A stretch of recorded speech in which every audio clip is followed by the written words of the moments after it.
Howdy, and welcome to Wise About Texas, the podcast about Texas history, culture, and everything Texan. I'm your host, Ken Wise. We're putting this episode out near November 3rd, which is Election Day here in Texas. I picked this day on purpose for this episode because Texas has a long history of colorful elections, and they always make good stories. We'll certainly cover many of them during the course of this podcast, but we're going to start with one of our most famous elections, one that led directly to the election of a president of the United States and changed our national history forever. That's the U.S. Senate election of 1948. So let's go back to the 40s and get wise about Texas. Back in 1941, on August the 4th, there was a special election for one of our senators because of the death of Senator Andrew Jackson Houston, who happened to be the son of San Jacinto's hero Sam Houston. The governor then, Wilbert Lee Pappy O'Daniel, entered the race against, among others, a New Deal congressman from the Hill Country named Lyndon Baines Johnson. By the way, this race was a Democratic primary because since Texas was essentially a one-party state, whomever won the Democrat primary almost certainly would win the general election. O'Daniel won that race with a controversial flood of late election returns that came in and handed him the election. Before that Senate election, Governor O'Daniel had run for governor in 1938. He did so by hitting the road with a band, a Bible, and an affected hillbilly personality. He wasn't even born in Texas, as a matter of fact. And he also had a professional public relations man directing all of those efforts. By the way, his band was called the Light Crust Doughboys, although he called them the Hillbilly Boys on the campaign trail. One of the members of that band was a fiddle player you may have heard of named Bob Wills. Later on, there was a lawsuit between Wills and O'Daniel that we'll talk about perhaps in a music episode. His campaign was considered almost vaudevillian, and he certainly was one of the first candidates to ever use media, specifically radio, and a show business attitude to win an election. Oh, what a trend he started these days. It worked, and he was elected governor in 1938, but what he really wanted was that Senate seat. He hit the road during that 1941 special election, utilizing the same tactics that he had used in his gubernatorial election. Those tactics, coupled with the interesting flurry of late election returns, resulted in Governor O'Daniel being elected to the Senate. He was later reelected in the regular election of 1942, but was going to retire after his first term in office. So the 1948 Senate election in Texas would be for an open seat. The governor in 1948 was O'Daniel's lieutenant governor, Coke Stevenson. Governor Stevenson was born in a log cabin in Mason County and grew up in Junction, Texas. He entered the Senate race in 1948, riding a wave of popularity from his gubernatorial service, and no doubt was a favorite to win that election. Now, one of his opponents, Lyndon Johnson, was then a popular congressman from the 10th Congressional District, which was in the central part of Texas. He must have learned something from his 1941 run against Pappy O'Daniel because he hit the trail hard. Now let me say a word about coming at a statewide race as a governor versus coming at it as a congressman. A congressman represents a district which consists of a piece of the state, but naturally not the whole state. Johnson had not been on the ballot in Texas statewide except for that one losing effort in 1941. Stevenson, however, had been elected lieutenant governor, which is also a statewide position, and he'd also, by that time, been elected governor twice. So voters all across the state were very familiar with Coke Stevenson's name, which makes a difference in later elections. So Johnson had a disadvantage on this front as well. Now, one way a congressman can overcome this is to call on his fellow congressmen from Texas and try to activate their various political operations in favor of their colleague. So come the 1948 senatorial election, the battle was joined. Now, in the 1948 primary, there were more than just Coke Stevenson and Lyndon Johnson. In fact, there were 11 candidates in that primary, and plus one person that got a write-in vote. Johnson campaigned feverishly in that primary and actually employed a helicopter to fly around to various events, which in 1948 Texas had never ever been done. No doubt he also drew a lot of attention just flying it around. The Associated Press dubbed the helicopter the Johnson Windmill. Now, there are a couple of cute stories about Johnson and his windmill. One time they were flying and Johnson saw some railroad workers working on a track. He ordered his pilot to set the helicopter down. He jumped out, passed out his pamphlet, shook hands, and got back in and flew off. Another time in East Texas, he was flying over a cotton field being worked by the field hands. He had his pilot wheel the helicopter around and come in, at which point the field hands dropped their tools and fled in terror. Before they could get to the safety of the trees, however, Johnson's voice came booming over the helicopter loudspeaker telling him to be sure and vote for their friend, Lyndon Johnson. His pilot one time was asked how many times he had to set that helicopter down during the campaign, and he said any time there were two people and a big dog. And I used to go to church with a former congressman from Corpus Christi named John Lyle, who once told President Johnson that helicopter sure made a lot of noise. But Johnson said, yeah, but it sure got me a lot of votes. Stevenson, on the other hand, relied on his popularity as a governor and didn't really actively campaign. Up until the 1948 election, the tradition really was to campaign by going to the various county seats in the state and making speeches at the courthouse. And from there, you'd basically rely on word of mouth to get the word out about your campaign. Now, when the votes were tallied, Stevenson and Johnson had emerged as the two highest vote getters, which meant they were going to go to a runoff election. Despite not actively campaigning, Stevenson's name ID resulted in a lead over Johnson by a little more than 70,000 votes after that first round of voting. The runoff turned out to be similar in that Johnson campaigned very hard and Stevenson really relied on his name ID. Now, this is not all that surprising because, again, Johnson was behind name ID front, needing to build it outside of just his congressional district, whereas Stevenson had it statewide. The runoff was going to take place on Saturday, August 28th, 1948. Now, the way they had election returns in those days, they would obtain the election returns by phone from the various voting precincts. Paper ballots were used in most of the rural areas of Texas. This was before the widespread use of voting machines and way before the electronic voting equipment that we use now in Texas. So instant election returns were not really available. In fact, it would take days to get all the final returns in. Stevenson, while they were calculating returns, Stevenson led Johnson by varying margins until 6 days later, on the following Friday, when 201 votes came in from Precinct 13 in Jim Wells County. Jim Wells County is in South Texas, so we need to talk a little bit about what elections were like in South Texas in 1948. In South Texas back then, political power was concentrated in the hands of a few political bosses, and politics was very violent in that area of Texas. On election day, armed men, usually made deputy sheriffs for the day by the boss, would herd the people to the polls and hand out their poll tax receipts as they came in to vote. Now, back then we had a poll tax, so you had to have a receipt to vote. The boss would have paid the poll tax and kept the receipt, of course, for safekeeping. Sometimes ballots were handed out that had already been marked for the boss's preferred candidate, and the number of votes that a boss could deliver did not always match the number of registered voters.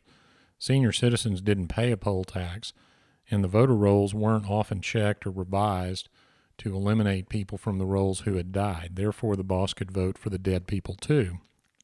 Arguably the most powerful boss in South Texas was a guy named George Burham Parr.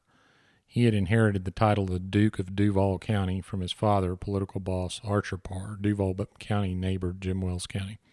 And by the way, decades earlier, just to give you an example, one of Archer Parr's political rivals was shot in the back while he was eating lunch. So politics was rough and tumble.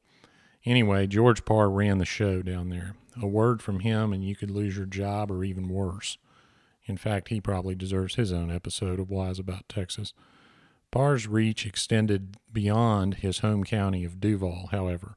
In Jim Wells County, he had an enforcer named Luis Salas. Salas was feared because he was very short-tempered, a large man, and very strong. His nickname was Indio. Indio carried a gun, and he always had plenty of George Parr's money to throw around. He also made sure Jim Wells County voted the way George Parr wanted it to vote. When asked later about the 1948 election, Luis Salas remembered Parr telling him to concentrate on the Senate race and be sure we elect Johnson. So basically, the election had been decided for Stevenson on the official returns until those 201 votes turned it for Johnson. Now, of the 201 votes that came in, 200 were for Johnson and 1 vote was for Stevenson. We don't know who that is. The voting records back then consisted of tally sheets for the voters, but also a voter sign-in sheet. The voters supposedly signed in as they appeared at the poll to vote. Well, the sign-in sheet for Precinct 13 in Jim Wells County is interesting because the number 765, Johnson's votes, on the top of the tally sheet had been altered to read 965. The sign-in sheet for the extra 200 votes revealed that all the voters had voted in alphabetical order. So either the voters lined up in alphabetical order or something fishy was going on. The extra names were also written in a different color ink from the Election Day sign-ins. Now, some people are of the opinion that Johnson didn't really cheat Stevenson out of the election. He merely out-cheated him.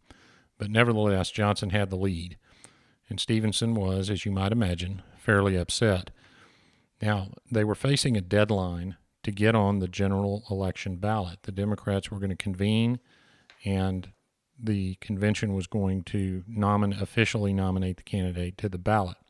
So if Stevenson was going to contest this election, he had to act fast. And this is the part of the story that isn't told very often. So let me tell you what happened next. Stevenson assembled a team of lawyers and began an investigation. Some lawyers went to the neighboring Duval County, which was the home of political boss George Parr, and they started interviewing residents. Some people said that they hadn't voted, but rather had given their poll tax receipts to other people who cast the ballots for them. Unfortunately, no notary in the entire county was willing to attest to those statements. At one point, some Duval County sheriff's deputies put those lawyers up against the wall, searched them, and gave them a half hour to get the heck out of Duval County, which wisely they did. The lawyers who went to Jim Wells County, the site of the soon-to-be infamous Precinct 13, noticed several rough-looking characters walking around the streets of Alice, which was the county seat, with pistols and rifles. They went to the bank where the election documents were stored and asked to see them, which they were allowed to do by law. Any citizen was allowed to see the sign-in sheets and the tally sheets. The bank officer, who was also the election clerk, politely informed them that certainly they could see the documents except for one problem. They were stored in the vault, and he didn't feel like unlocking the vault at this time.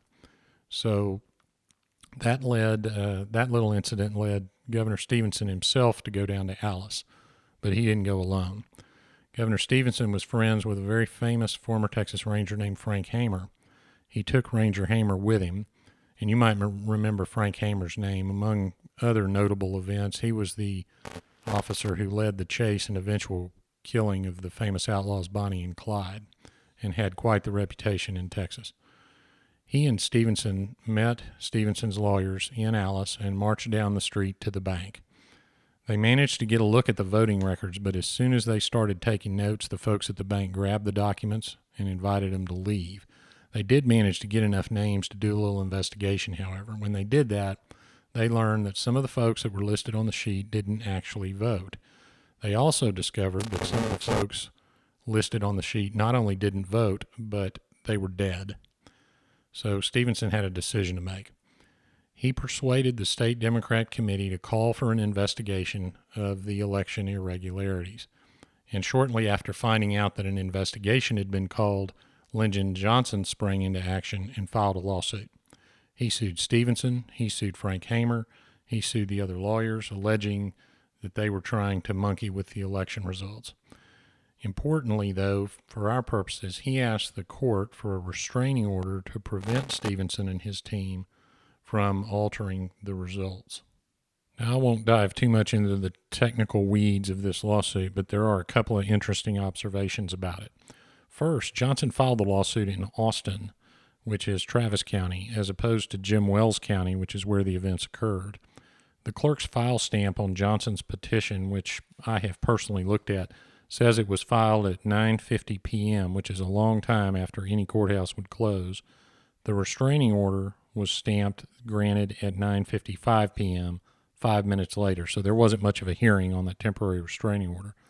The restraining order also set the next hearing to occur in Jim Wells County on the following Monday. The lawsuit was filed on a Friday, by the way. Now, that's an unusual set of circumstances. There's also a note in the court file that the case was then transferred to Jim Wells County at the request of the plaintiff, the person bringing the lawsuit, which is also fairly unheard of. Somebody must have taken the file to Jim Wells County over the weekend because they had the hearing in Alice, Texas, the following Monday. And reportedly, political boss George Parr himself came into the courtroom and sat at Lyndon Johnson's table.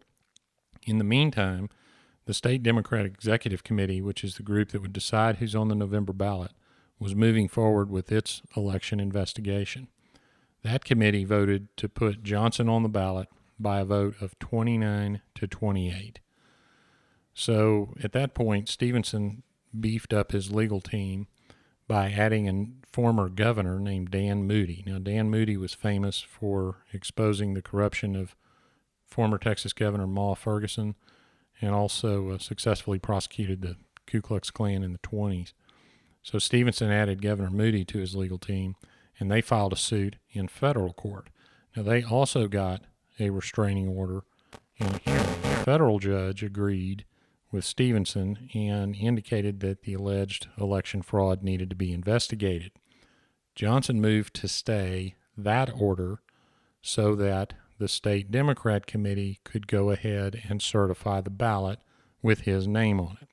So with each passing day, Stevenson's chances of being on the ballot were lessening. Now, I will mention one thing about that federal lawsuit. So we had a state lawsuit brought by Johnson and a federal lawsuit brought by Stevenson. The federal lawsuit went all the way to the Supreme Court, the U.S. Supreme Court. And Stevenson had to go through the Fifth Circuit, which was not in session, by locating Judge Joseph Hutchison, who was in Houston.